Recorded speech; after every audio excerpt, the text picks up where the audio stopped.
conferencia de prensa mañanera. Fíjese, el presidente López Obrador terminó dando una serie de valores, de factores respecto al fraude electoral en 2006.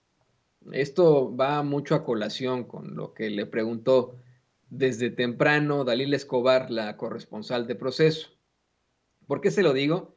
Mire, dice el presidente que la gente estaba tan indignada con el fraude de Calderón en 2006 que en la encuesta Mitofsky se reveló que, por ejemplo, el 10% de la población hacía incluso llamados a la violencia y que por eso hicieron algo muy fuerte como respuesta, algo fuerte pero no violento, el plantón, que ese plantón tuvo la intención de inmovilizar a la gente, porque si se movilizaban se podía salir de control la situación e iba a haber violencia. Le digo, muy temprano, en una de las tantas preguntas que desafortunadamente hizo la corresponsal de Proceso, insisto yo, quiero hacer esta aclaración siempre que hablemos de Dalila Escobar.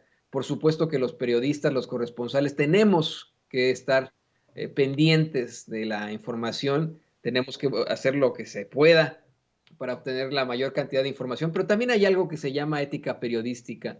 Y si solamente hay 2 preguntas en el reglamento para que todos los compañeros periodistas puedan participar, pues se tiene que respetar el turno de los demás. Y bueno, como siempre, Dalila se aventó una serie de recriminaciones utilizando el micrófono. Así es la realidad, ni modo. Y hoy, por ejemplo, le planteó a López Obrador que en el proceso judicial de García Luna en Estados Unidos hay un testigo que plantea que a partir de 2007 había órdenes de García Luna en Baja California para anular a un cartel para beneficiar a otro. Le cuestionó el impacto que encontrarían sobre eso. Y el presidente le comenta que en el juicio que pues, se sustenta que protegió uno de los grupos de narcotraficantes del país y se combatía a otros, porque el gobierno de Felipe Calderón no actuaba con rectitud o con imparcialidad, porque se le daba en esa administración protección a la delincuencia convencional y a los delincuentes de cuello blanco. Dijo que el gobierno estaba secuestrado y al servicio de las minorías de la delincuencia convencional y de la delincuencia de cuello blanco. Cuestionó que el juicio esté pues todavía detenido y que solamente haya filtraciones de vez en cuando en lugar de ya dar claridad sobre ese juicio. Advirtió que el frío sabe dónde se arrima, que si no se establece complicidad con nadie, pues no hay ninguna posibilidad de contubernio y que en su gobierno está bien pintada ya la raya. Una cosa es la autoridad, otra cosa es la delincuencia. Digo que el problema de antes fue que se vincularon esas dos en muchos actos ilícitos. Denunció que, por ejemplo, haya incluso vinculaciones entre gobiernos por el operativo, por ejemplo, de Rápido y Furioso, que fue ilegal y violatorio de las soberanías tanto de México como de Estados Unidos, en el gobierno de Felipe Calderón y de Barack Obama. No se nos olvide aquí el nombre Barack Obama. Dalila le menciona, mientras tanto, y al hablar precisamente de Felipe Calderón, que el secretario de Gobernación dijo que hay una investigación internacional contra Felipe Calderón y esto precisamente por Rápido y Furioso. Yo, si usted no ha escuchado estas declaraciones de Adán Augusto López, me gustaría que las escuchara aquí en Sin Censura para que las sigamos analizando respecto a lo que planteó hoy el presidente. Esto fue lo que dijo Adán Augusto López sobre esa investigación internacional contra Felipe Calderón. Bueno, pues cuando hablamos de compra de armamento, todo mundo recuerda cómo en la época de Felipe Calderón, no nada más ahí sí, se militarizó al país, sino en el colmo de la desvergüenza. Terminó Calderón y su gobierno convertidos en traficantes de armas. Las armas que iban destinadas para nuestras Fuerzas Armadas, para las policías, terminaron vendiéndoselas al crimen, a la delincuencia organizada. Por eso está detenido en los Estados Unidos García Luna, que fue secretario de Seguridad Pública. Por eso hay una investigación internacional en contra de Felipe Calderón. Y eso tiene que quedar definitivamente en el olvido. Ahora, pues hay todo un cronograma por el que se impone la obligación de informar, de comprometerse estados y municipios y desde luego el gobierno federal. Habrá quienes nos digan que eso ya existía en el séptimo transitorio. Nada más que el séptimo transitorio finalmente se redactó de una manera en la que no se imponía la obligación de nada. Y los estados y municipios hacíamos como que no veíamos, y el secretariado ejecutivo del sistema de seguridad pública hacía como que no recibía nada. Bueno, pues Felipe Calderón ya respondió. Dalila dice que es para desviar las investigaciones en su contra, ¿no? Lo que yo había leído de Felipe Calderón es que había planteado que esto precisamente pues busca enfrentar al secretario de Gobernación, que pues quiere desviar la atención sobre el INE, por ejemplo, ¿no? Con estas acusaciones que hace, ¿no?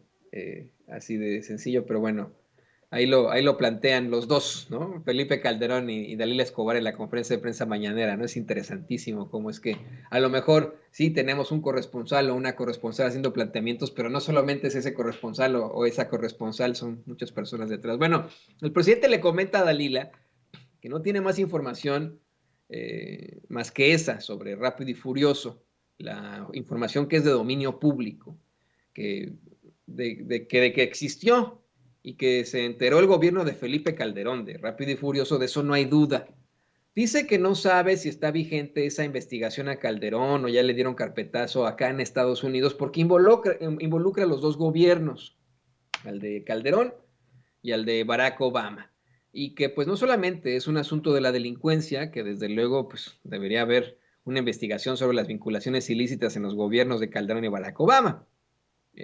A continuación, Dalila Escobar le recriminó a López Obrador la liberación de Ovidio Guzmán hace 3 años y dice que pues, pudo haber respondido a la presión de un grupo del crimen. El presidente dijo, mira, ya lo he explicado varias veces, pero no está de más que lo vuelva a exponer, ¿no? Y plantea el presidente cómo es que estaba en riesgo la vida de mucha gente, de cientos de personas, y que dio la instrucción de que pues lo liberaran para evitar una masacre y la afectación a la población inocente, que no sabe qué hubiera hecho otro gobernante, pero que él, al menos, tiene la conciencia tranquila, ¿no? Así se lo planteó. Por otra parte, Dalila Escobar le cuestionó a López Obrador si no considera que esos sistemas donde se aloja la información de la Sedena, pues fueron endebles y que por eso lo hackearon. Y el presidente le dijo que sí hay que proteger alguna información por cuestiones de seguridad, pero que en lo general se tiene que hacer la vida pública cada vez más pública, no ocultar nada. Y que en ese caso la gran nota fue que estaba enfermo, algo que todos lo saben. Dalila Escobar lo interrumpió para recriminarle que después de la liberación de Ovidio Guzmán, el ejército intentó mejorar su imagen y el mandatario dijo, bueno, pues sí, ¿no? Eso es lo que tiene que hacer cualquier institución. Debe procurar una mejor imagen pública, pues la autoridad se adquiere con el recto proceder, así de sencillo. Comentó que lo que no le gusta a los conservadores, y con esto voy a lo que planteaba ya al final el presidente López Obrador sobre cómo es que detuvieron precisamente algún tipo de acto violento después del fraude de Calderón en 2006, fraude que ha sido documentado en investigaciones periodísticas con todo el rigor, fraude que pues es exhibido, fraude que también es, de hecho le pido a don David que por favor nos ponga otro de los cartones de Hernández en la jornada que le mandé precisamente sobre Felipe Calderón, es exhibido también en eso.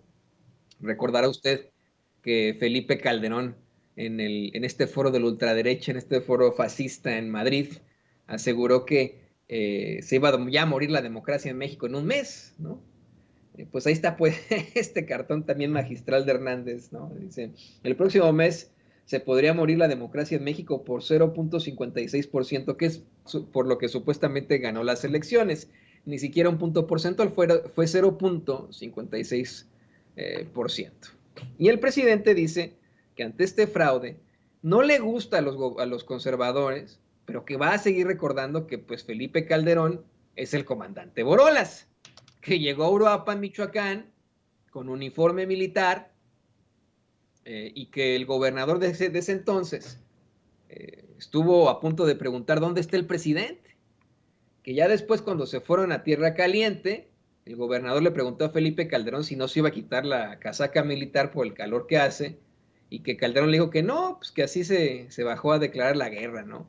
Digo que pasó el tiempo, y que resultó que García Luna se había convertido en el hombre fuerte del gobierno, en su brazo derecho, y que se supo después que el papel de García Luna fue proteger a una banda del crimen para aniquilar a otras, que en ese tiempo hubo un enfrentamiento y asesinaron a uno de los dirigentes de la delincuencia en Cuernavaca, dio los detalles de este asesinato, dijo cómo es que cuando él estaba en una gira en Nayarit, le tocó ver cómo desde un helicóptero masacraban a un grupo, que se enteró que pues habían jóvenes entre estos masacrados, declaró que eso estaba muy mal y que de inmediato se le fueron encima a todos los medios de comunicación, todos ellos. Dijo que otra de las cosas que verdaderamente les duele y les encabrona a los conservadores es que es cuando hablan del peso. Sí, señoras y señores, el peso. De hecho, pone unas gráficas para mostrar cómo es que en 30 años no había, pues, no se había apreciado nunca el peso, no se había estabilizado tanto como ahora, ¿no? Cómo es que en 30 años, pues, se devaluó de forma terrible. Dijo que en esta manipulación que hacen los medios tradicionales sobre el peso mexicano, le duele mucho a sus adversarios, a los panistas, que llevan los mexicanos como 30 años de devaluación del peso, y que hoy esté sumamente estable y hasta se haya apreciado. Se burló de Cedillo porque con él se devaluó el peso 197% y todavía da clases de economía en España, y si le preguntan sobre él a los financieros en México, les va a decir que es una lumbrera porque los rescató, ¿no? Que es así, ay, ese Cedillo, gracias. También burlándose, el presidente López Obrador pidió que pusieran el tuit de Chumel Torres, de este pseudocómico. Recordará usted que hace unos años recomendó a sus seguidores que compraran dólares y pues quedó como un verdadero pendejo, ¿no? Entre risas dijo que fueran a reclamarle a Chumel porque seguramente perdieron su dinerito y que espera pues que no se vaya a enojar el pseudocómico. Y bueno, le pido a don David que nos grabe, no